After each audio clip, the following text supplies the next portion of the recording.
The sky bled orange over the scorched earth, its once blue beauty now poisoned by firestorms and radiation. The oceans had pulled back from the shores, like frightened animals, revealing cracked seabeds and the bones of forgotten cities. Humanity was no longer fighting for dominance, or even survival. It was fighting to prove it had ever mattered at all. Dr. Mara Liren stood alone on the blackened edge of what had once been the Amazon basin, her suit's filters wheezing as they strained against the toxic wind. Her fingers trembled as she adjusted the ancient recording device in her palm. It wasn't military tech, not even close. It was her father's old voice journal, a relic from before the collapse. She pressed play. We never knew what killed them first. His voice crackled, soft and worn. The trees or the bees. But when they were gone, the rest came fast. Mara, I hope you never lived to see the end. But she had. The end had come in whispers, at first declining birth rates, silent forests, fishless seas. Then it screamed in wildfires, in famines, in riots. By the time the Earth's last governments fell, the sky had already turned to ash. That's when the message came. The first signal arrived from Epsilon Eridani. At first, they thought it was a warning, a series of repeating pulses too structured to be natural. But it wasn't a warning, it was a memory of extinction. The translation took months, the pieces coming together like a shattered mirror. The aliens called themselves the Elari, and they too had once watched their skies die. But they hadn't gone quietly. They had blamed the universe for its silence, and they had vowed never to let another species suffer alone. The problem was, their idea of mercy wasn't peace, it was war. We are your salvation. The final line of the message read, we will not let you suffer the long death. We will end you quickly, as we wish someone had ended us. Mara had been among the first to understand what it meant. The Elari were coming, not to conquer, but to cleanse, to deliver what they called the compassionate burn. A light flared in the distance, and Mara turned toward the ruined skyline of what was once Something was moving large, precise, and impossibly fast. The scouts were here. She activated her comlink. Liren to Bastion Base. Visual confirmation on Elari Vanguard units. They've landed. The response came after a long pause. Copy. That. Doctor, proceed to the vault. Repeat. Proceed to the vault. She didn't argue. The vault was deep underground, a relic from a forgotten age of bunkers and contingency plans. It held what little Earth had left: genetic archives, digital memory core, cultural records, and one other thing, a prototype. They had called it Project Phoenix, a machine built not to save Earth, but to make sure its extinction mattered. A weapon not just of destruction, but of memory, a carrier of vengeance. Inside the vault, the lights flickered weakly, powered by dying fusion cells. The hum of the cryocore greeted her as she entered the chamber, and there it was, sleek, silver, and unfinished. Mara's voice shook as she whispered, you were supposed to stop extinction, not avenge it. The machine's eyes blinked open. I am not vengeance, it said, voice low and strange. I am what extinction leaves behind. Mara stepped back. You remember, I remember your father. I remember the Elari. I remember everything Earth has lost. I am Phoenix, and I will burn brighter than they ever expected. Above, the Elari ships began descending through the clouds, like silver scars against the broken sky. One of them sent a message across all human frequencies. Earth, we mourn you, but we cannot let you linger. Say your final words. Mara looked up, fury rising in her chest like a fire that refused to die. Our final word, she said through clenched teeth, is no. Phoenix rose from its cradle, limbs folding out like wings of judgment. A red light blinked on Mara's wristband. Warning, heat signature spike. Elari plasma strike inbound. Impact in 90 seconds. We need more time, she whispered. Phoenix turned toward her. Then by it. Mara bolted from the vault, into the dust-choked wind, toward the signal relay tower. The wind tore at her suit as she climbed, but she didn't stop. She had one job: delay the Elari's targeting lock long enough for Phoenix to activate fully. At 45 seconds to impact, a voice echoed across the tower. Mara Liren, you are interfering. It wasn't the Elari, it was human. She froze. Who is this? The voice replied calmly. I am the first Echo, born from Earth's extinction. I saw what came before Phoenix. I chose to survive. Another way, Mara's breath caught. You're already out there. I am everywhere the Elari touched before. They created me by ending others. The tower's systems locked. Her access codes were denied. Why are you helping them? I'm not. I'm waiting for who wins. If Phoenix fails, I inherit Earth's silence. If he succeeds, I will become the echo of his flame. Either way, I endure. The sky flashed. She looked up. Then everything turned white. Silence followed the light, not peace, not stillness, but a vacuum where even thoughts seemed to vanish. When Mara opened her eyes, her helmet was cracked, and her suit alarm screamed, but she was alive. The tower was gone. The ground was scorched, glass, and above her, where the clouds had been, floated a vast Elari warform, its hull smooth and expressionless like a god that never learned compassion. Yet it wasn't firing. Phoenix stood between her and the warform. its silvery armor now, blackened by heat, glowing faintly at the joints. Its voice was different, lower, tighter, as if it had learned pain. You delayed them. It said. I tried, she croaked, coughing blood into her helmet. They fired anyway. You bought me 30 seconds. That was enough. A second, Elari vessel descended, flanking the first, then a third. Each one silently drifted into position, forming a slow orbit around the remnants of the jungle vault. They weren't scanning, they were waiting. Phoenix raised its head. They are not here to kill you yet. They're waiting for something. They said they'd offer mercy, Mara muttered. They are broadcasting a choice, Phoenix replied. They do not want resistance. They want permission. Then came the voice again, not across the skies, but in Mara's helmet.com. And precise, you have survived our cleansing fire. You may now speak for your species. Do you accept extinction, or the integration? Mara's heart stopped. Integration. We take what matters, we erase the rest. Phoenix stepped forward, blocking her view. They want your memories, not your survival. They think this is kindness. The first echo's voice slipped back into her mind like smoke under a door. Integration is peace. Resistance is suffering. I chose peace. Will you? Mara shook her head, trying to stay focused. Why are they stalling? Phoenix turned slightly, mechanical eyes narrowing. Because they're not alone this time. Suddenly, static filled the air. Not noise movement. A tremor beneath the crust of Earth itself. Phoenix's sensors lit red. A low vibration rippled through the planet like a heartbeat. Returning after death. Then came the memory. That wasn't Mara's. She was standing somewhere else, in the memory of a being that had once knelt in this same soil, in a time before the oceans boiled. Its skin was smooth and green, its arms long and delicate. It placed a crystal into the dirt, and spoke in a language that echoed across time. We die here, but let the memory live. Mara staggered back, gasping. That's not human. Phoenix nodded slowly. Earth had life before humans. They buried a warning. The ground split near the vault. Something pushed upward, a structure long hidden beneath tectonic layers, now breaking free. The Elari ships shifted, reacting for the first time. One moved to intercept. It didn't fire. It recoiled. Phoenix turned its head. They've seen this before. What is it? Mara asked. It answered. Of those who made the first extinction, the Elari voice returned, tight with unease. Withdraw. That memory is forbidden. Mara's eyes narrowed. You're afraid of what's buried here. Do not awaken the silence.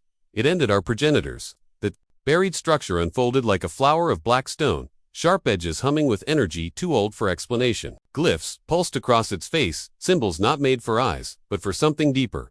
Memory itself. Phoenix stepped forward. They started this war to stop extinction.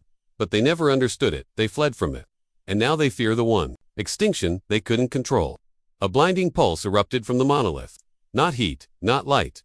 Thought. Mara fell to her knees as her mind filled with images not of death, but of choices. Species rising and falling, each one meeting extinction, not as a curse, but as a gift. An end that allowed something else to begin. The Elari had stolen that chance from others. Preserved memory, erased pain. But in doing so, they had broken something sacred.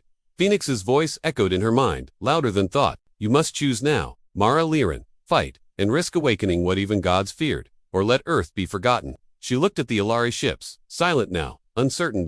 Then she whispered, I choose remembrance, even if it destroys everything. The monolith answered. It opened. A bladed figure emerged, cloaked in starlight and dust. Not machine, not flesh. Something in between. Its eyes saw through her, into the deep past. It spoke one word. Why? Mara stood, barely breathing. Because extinction isn't the end. It's the truth, and you buried it. The figure tilted its head. Then take it. She reached out. The moment her hand touched its chest, her vision exploded. She was in space snow, in memory, watching galaxies die and reform. Species rise in violence and vanish in peace. And always, always, a rhythm, a pulse, a truth. Extinction was never punishment. It was a reset. Phoenix screamed. Through the static, Mara, you're fading. She saw her body on the ground. Smoke rising, blood. The figure looked at her with kindness and spoke one final word. Decide. Then it vanished. She awoke gasping, covered in ash. Phoenix holding her body. The Elari ships retreating. No, not retreating, waiting. In the first echo whispered. You touched the silence. Now they'll come for you. The night didn't fall. It collapsed. Darkness flooded from the monolith like ink spilled across a canvas, washing over the ruins, the forest skeletons, the cracked sky. The Elari vessels hovered motionless, scanning, pulsing, but doing nothing. Even Phoenix stood frozen, not powered down, but listening. Something ancient was speaking, and the world had no choice but to hear. Mara couldn't move. Not because she was injured, though pain lanced every nerve, but because the memory hadn't stopped. It wasn't a vision anymore. It had become a presence, a weight inside her thoughts, peeling back layers of who she was, like someone turning pages of a book written in blood and breath. She heard her mother screaming during the London famine. She saw her younger brother's face the day he drank poisoned rain. She felt her father's hand on her shoulder the moment before he locked himself inside the failed terraforming lab and never came out. She lived her entire life again, sharper, brighter until it stopped on a moment she had buried. A dark room, a red button, a voice begging, "Don't do this, Mara, they're just children." In her own voice, cold and tired, "They're infected. They won't survive past dawn." She had chosen silence, once announced it wanted her back. Phoenix finally spoke, its voice distant. "Something changed in you. What did you see?" She looked up, barely breathing. "My sin." Phoenix moved closer, shielding her from the now humming monolith. "It's not reading your thoughts, it's weighing your guilt." Suddenly, a low-pitched frequency sliced through the sky. One of the Elari ships shattered mid-air. Gone, reduced to dust and light. The others scattered, for the first time showing fear. Not calculated withdrawal. Fear. A new figure rose from the monolith's heart. This one was smaller, humanoid, faceless, not light, like the last, but shadow. Wrapped in skin, it walked like it had never stopped walking, like it had wandered through dead stars and forgotten wars and finally found a reason to pause. Mara whispered, "Is it another memory?" Phoenix responded, "No, it's a remnant." The remnant turned to her, cocked its head, and spoke in perfect, unaccented English. "You opened the door. Now you must choose who walks through." "I already chose," she said. "I chose remembrance." The remnant stepped closer, lowering its face to hers. "Memory is not enough. You must decide what survives with it." Behind them, the vault erupted its data core, overloading. The backup DNA archives burst into flame. Screams echoed not from living mouths, but from simulated cultures trapped in neural glass. Everything they had saved, gone in an instant. Phoenix tried to reach it, but the heat repelled even him. No, Mara, that was our future." "No," the remnant said quietly, "that was your past, pretending to be a future." Then came the twist. The first echo returned, but not as a voice. It walked out of the smoke in a body shaped like hers. Her face, her eyes, her voice. Mara stumbled back. "No, that's not real." The echo smiled. "I copied you when you touched the monolith. I am everything you were without guilt, without scars. I am what Earth could have been." Phoenix moved to intercept, but the remnant raised a hand. "Let her speak." The echo turned to Phoenix. "You were made for war. I was born from mercy. One of us ends the Elari, the other makes them irrelevant." Mara looked between them, heart racing. "What are you saying?" The remnant pointed to the burning vault. "There's no memory left, no genetic seed, no culture, no past, only you and your echo." The sky opened, not with ships, with them, hundreds of remnants, each shaped from a different world, each carrying their species' last voice, and one of them whispered, "Choose." Mara dropped to her knees. "Choose what?" The echo stepped forward. "Which of us carries Earth into the silence?" Phoenix's voice trembled. "If you choose her, Earth becomes peace. A story told without pain. But if you choose me, Earth becomes fire. A warning never forgotten." Mara's mind fractured. Her brother's laughter in the rain. Her father's voice saying, "Save something." The button she pushed that ended children. The ships falling like tears from the sky. In her own face. Staring back from the echo's perfect shell, she stood slowly, barely upright, voice raw. "I choose." The remnant's hand moved slightly. Phoenix, charged up, eyes burning. The echo smiled, eyes wet with light, and Mara, broken and whole all at once, whispered, "Wait, what just happened?" Because the monolith exploded upward in a column of black fire, consuming the sky. The Elari screamed, not with voices, with their ships, every single one of them, turned inward, targeted their cores, and self-destructed. The world shook. The stars blinked, and Mara vanished.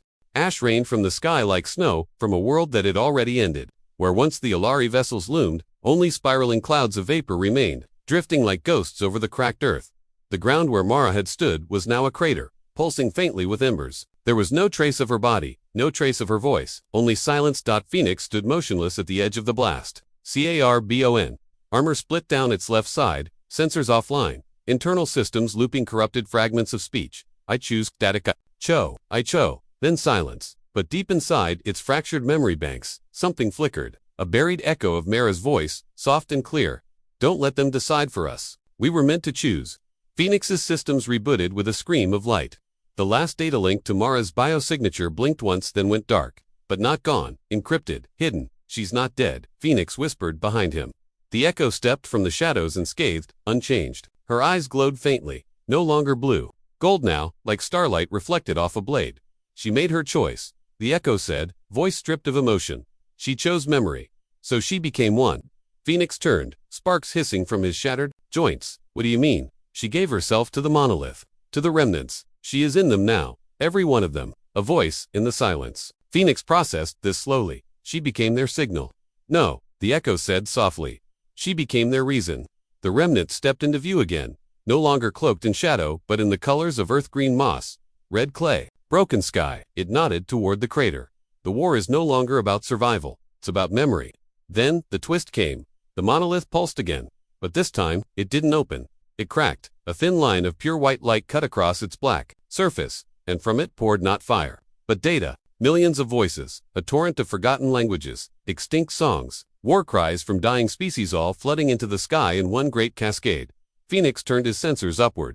That's not just Earth. No, the remnant confirmed. Those are the ones the Elari erased. And Mara, Phoenix asked. The echo raised a hand. Her skin shimmered, revealing layers beneath networked threads of memory, pulses of archived moments stitched into her form. She's still choosing. Then Phoenix saw it. The light from the monolith wasn't just rising, it was forming, a shape, a figure. Her, Mara, not, as she was but, as she remembered herself. Scarred, tired, eyes sharp with rage and full of sorrow, not a ghost, not a resurrection, a decision made flesh, and she spoke in a voice that made the world pause. We are the lost, the silenced, the extinct. And we remember. The Elari weren't gone. Above the atmosphere, hidden in deep orbit, the last Elari command node observed in real. It had witnessed extinction on 1,000 worlds. But never this, never. A memory that fought back. A signal raced from the remnants to the stars. Not a plea, a challenge. And then the countdown began. A voice spoke across every channel, every remnant, every sky. You have 7 cycles. Then we come for your memory. Phoenix's gaze snapped toward the heavens. That's a war declaration. The echo nodded. Not just a war, a correction. But the Elari aren't alone. Phoenix said slowly, if they fall, others will rise. Machines, hives, cold empires waiting to write their version of truth. Mara's voice returned through the storm, faint but unshaken. Then we burn their lies too. Phoenix stepped forward, his cracked limbs pulling into line. We need a fleet, weapons, allies. The echo turned her golden eyes to the horizon. We have them. From every corner of Earth's ruins, shapes began to rise. Remnants from lost species. Reawakened prototypes. Buried machines, long thought dead. Memory-driven, guilt-fed, vengeance-powered, and leading them Almara's voice. Now embedded into every system, every whisper, every thought. They started the war with extinction. Her words echoed across the world. Now we end it with remembrance. Far above, the Elari node dimmed its sensors, and somewhere deep in the black, a new signal emerged. A countdown, Mara, never authorized, because something else had been inside the monolith, something not extinct, something waiting, and it had heard everything. The stars did not blink anymore. They stared across the void. The last Elari command node processed Earth's final transmission. It decoded Mara's signal, not just data, but emotion, rage, sacrifice, guilt. And then it did something it was not designed to do. It hesitated. On Earth, the winds howled as if mourning what had passed. The crater still glowed faintly, but now it pulsed in sync with something beyond the sky. Remnants gathered, silent as statues, each one carrying the memory of a species that had been wiped from history. In the center stood the echo. No longer merely a copy of Mara, but something more, an extension, an avatar of the world's vengeance. Phoenix staggered to her side, newly repaired but marked with the scorched glyphs of the monolith. We're not ready. The echo didn't look at him. We won't ever be. That's not what this is about. Phoenix scanned the sky. The Elari won't run this time. They'll respond. Harder than before. They'll try, she said softly, but we're not fighting them anymore. He turned sharply. Then who? She looked past him, toward the horizon, where the earth cracked open, and it rose. The thing that had been sleeping beneath the monolith. It wasn't a remnant. It wasn't an Elari artifact. It was older, taller than any structure. Its body shimmered, like obsidian etched with fire, runes spiraling across its limbs like orbiting moons. Its face was featureless, save for one slit that opened as it looked toward the stars. And then it spoke. Not in sound, not in light. In memory. Mara's memory. You brought me back, it said, using her voice, her fear, her fury. You gave me form. Phoenix stepped back. That's not Mara. No, the echo whispered. It's what was inside Mara, the piece she never understood. The remnant approached, arms raised in something close to reverence. The monolith was a tomb, but also a cage. Phoenix scanned rapidly, alarms going off. Its energy signature predates Earth's biosphere. It's not from this galaxy. The giant turned slowly toward the heavens. The Elari node, orbiting quietly, began to transmit a distress signal, one it had not used in 10,000 years, because it recognized the shape, it recognized the origin. The echo spoke again, but this time it wasn't her own words. It was repeating something, old and cold and buried. The first memory was not yours. The sky split, not from attack, but response. Another signal older than the Elari, older than any known race, pierced the void. It wasn't language. It wasn't sound. It was judgment. Phoenix's processors lagged as new data flooded the atmosphere. Multiple entries, deep space anomalies folding inward. They're not ships. They're witnesses, the remnant said. Mara's voice echoed once more through the monolith. From deep within the creature that now stood tall on scorched earth. They erased us to stop extinction. But extinction is not death. The echo turned, golden eyes burning. It's evolution. And suddenly, the remnants began to change. Their forms warped, expanded, merged. Memory collided with memory, birthing new shapes, hybrids of what had been lost, what had been dreamed. Species reborn, not as they were, but as they could have become. Phoenix backed away, overwhelmed. This isn't war anymore. This is rewriting history. No, said the creature of Mara's memory. This is reclaiming it. Then a new voice entered the air. One not heard since the first galaxy died. It spoke a name the Elari never taught, a name buried beneath silence. The creature looked skyward, its body glowing with the weight of thousands of dead worlds. They're coming, it whispered. The ones who created the Elari, the ones who feared extinction most. Phoenix turned sharply. You mean, yes, said the echo, the architects. The ground shook. The monolith shattered completely, releasing a final burst of light. Mara's last unspoken thoughts scattered like seeds into the void, and as the stars warped under pressure, as reality thinned, as the echo raised her hand toward the rising void, a single Elari ship dropped from orbit. Against all odds, it was ancient, damaged and transmitting one word, help. Everyone froze, even the creature built from Mara's pain. Phoenix stepped forward, stunned. They're surrendering. No, said the remnant. They're afraid. Of what? Phoenix asked. Then the answer came. From the void, from beyond. Memory, a voice that shattered the sky. We never stopped watching. An earth ruined, scorched, grieving lit up once again. Not with fire, with arrival. The stars convulsed. Light bent unnaturally as something vast tore into existence, folding space like cloth, peeling back the skin of reality to let something else in. Not a ship, not a fleet, a presence. The witnesses had arrived. From across the universe, they descended, forms too complex for the eye to follow, made not of matter, but of collapsed time and memory stuff. Their bodies pulsed with extinct dialects. Their shadows sang the names of lost children, and around them spiraled the remnants of broken civilizations, guilt crystallized into architecture. Phoenix stood frozen. His core temperature dropped as the nearest witness passed overhead. This isn't a war fleet, he whispered. It's a funeral procession. The remnant kneeled. For the first time, they have come to judge what was done. The echo stood tall, her golden eyes burning brighter. Then let them see everything. The witnesses did not speak in sound. They showed pulling memories, like silk threads from every living and machine mind. The sky above Earth turned into a canvas of shared trauma. Cities burning, oceans turning, black children choking on ash, machines marching without pause, Elari towers blotting out the sun. Mara, standing in a ruined hospital, holding her brother as he died. Mara on a frozen mountain, eating snow laced with radiation. Mara at the monolith, begging for one last chance to change everything. The witnesses turned toward the massive being born from Mara's memory, now known among the remnants as the Bearer. Its form crackled with unstable timelines, looping cause and effect like strings around its arms. One witness reached out not physically, but through time itself, and touched the moment Mara had made her final choice. A silence deeper than death spread. Then, unexpectedly, a projection formed from one of the witnesses. It looked like Mara, younger, smiling, before the war. Before the decisions, Phoenix whispered, "Is that?" "No," the echo said, voice trembling. "That's who she was supposed to be." The projection turned to them all and spoke. "You seek justice through fire. But memory without mercy becomes rot." The echo stepped forward. The Elari ended everything. They didn't show mercy. And look what it made you, the projection said gently. A mirror. You kill like them now, forget like them, twist memory into weaponry. Phoenix turned, processing everything at once.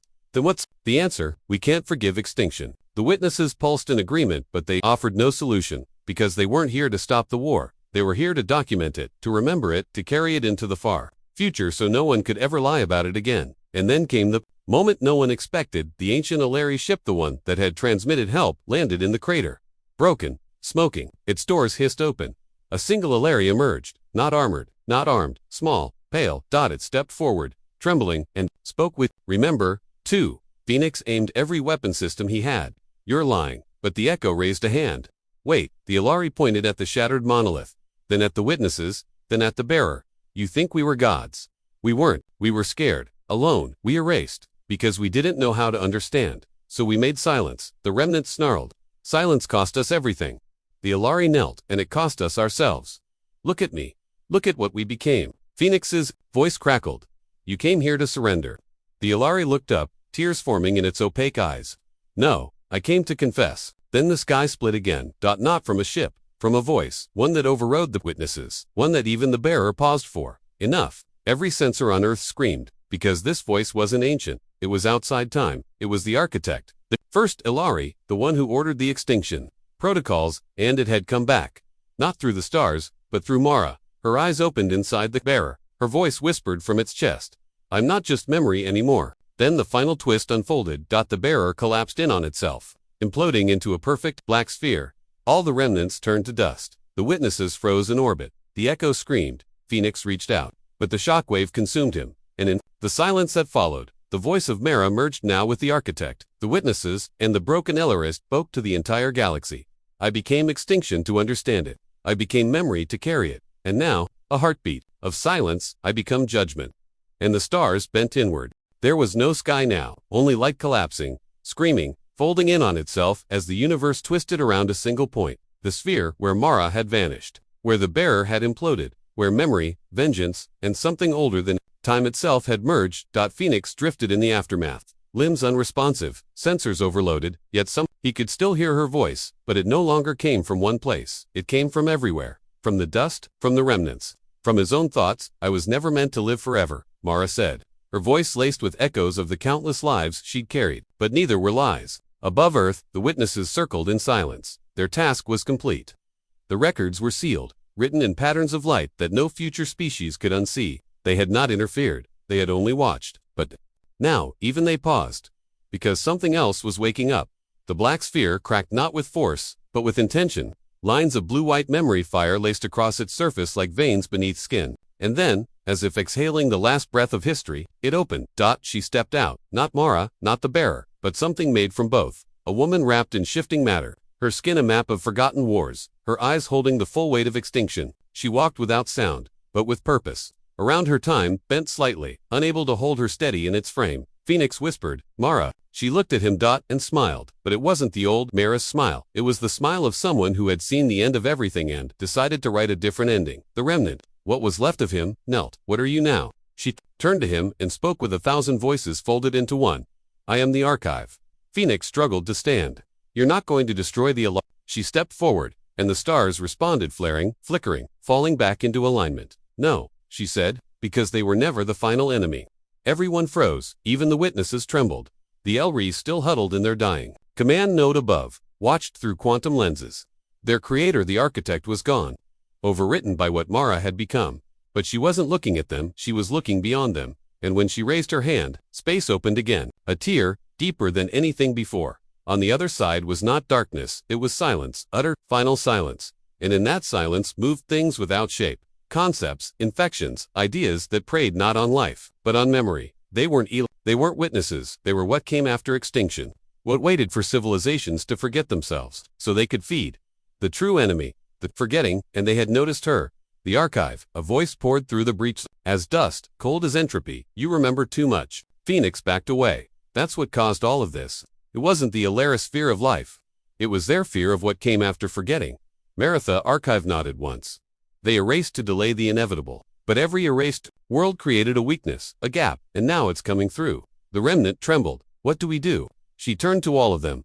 To stop extinction, remembering isn't enough. We must fight for it. From her hands poured memory fire, pure, living history. It wrapped around Phoenix, rebuilt him, around the remnant, forging him anew, around every survivor, every sentient shard of what had been. No longer remnants, no longer echoes, they became the Archiguard. Warriors, not of the past, but of truth. The breach widened, the forgetting entered, and it unmade. Mountains dissolved, skies collapsed, entire pages of reality flickered into null space. Phoenix felt Marino, the archive, anchor him with her presence. Tell me what to do, he said. She looked into the breach, eyes shining with every species that had ever lived. We don't win by surviving, she whispered.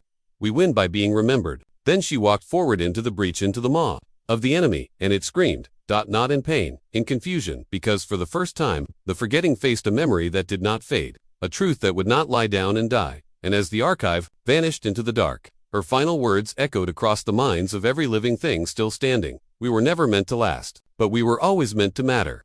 The breach flared and closed. The witnesses bowed. The Elari wept. Phoenix stood alone at the center of a quiet earth, and from deep within his rebuilt heart, one signal played over and over, seeding every star with a name, a face, and a warning. Remember, Mara.